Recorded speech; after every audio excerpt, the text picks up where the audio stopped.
Puspusan pa rin ang pagtugon ng pamahalaan para matiyak na walang may iwan pagdating sa tulong sa mga nasalanta ng magnitude 7.8 na lindol sa Mindanao. Pinakilos na rin ang mga air asset ng pamahalaan para maabot pati ang mga nasa liblib na lugar. Ang detalye sa report ni Clazel Pardilia.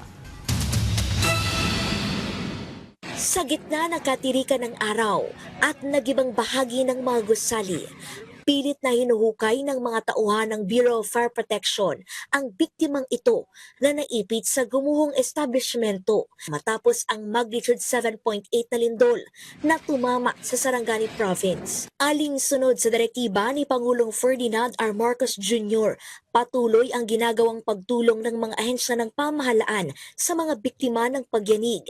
Sakay ng BRP Panglao, daan-daang kahon ng pagkain, tubig at mga hygiene kit ang ikinarga at inihatid ng Philippine Coast Guard sa Sarangani Province na episentro ng magnitude 7.8 na lindol.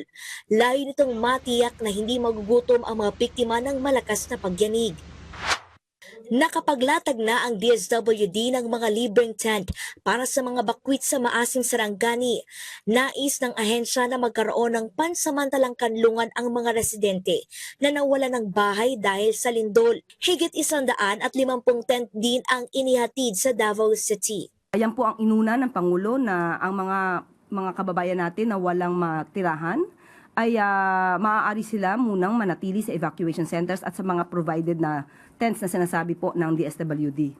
So, hindi po ito pababayaan. Namahagi rin ng relief goods ang Department of Social Welfare and Development sa mga tauhan ng sikat na fast food chain na gumuho sa General Santos City. Ayon sa DSWD, mahalaga ito para maitawid ang pangangailangan ng mga crew na nawala ng hanap buhay dahil sa sakuna.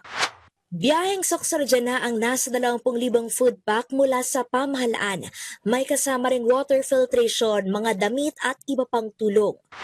Mas maraming tulong pa ang inaasahang darating gamit ang mga air asset ng pamahalaan. Kahit po yung mga malalayong lugar at yung mga lugar na hindi po naaabot ng mga sasakyan natin sa ngayon dahil nasarahan po at nagkaroon ng landslide, nagawan po nila ng paraan para maabot po ang mga kababayan natin. Nag-deploy na ang Energy Department ng karagdagang tauhan para ayusin ang mga linya ng kuryente na nasira at nagdulot ng brownout matapos maapektuhan ng lindol. Kasabay nito, mahigpit din nating minomonitor ang fuel supply chain upang matiyak na sapat ang supply ng produktong petrolyo at nananatiling operational ang ating mga facilities at retail stations. Clazel Pardilia para sa Bayan.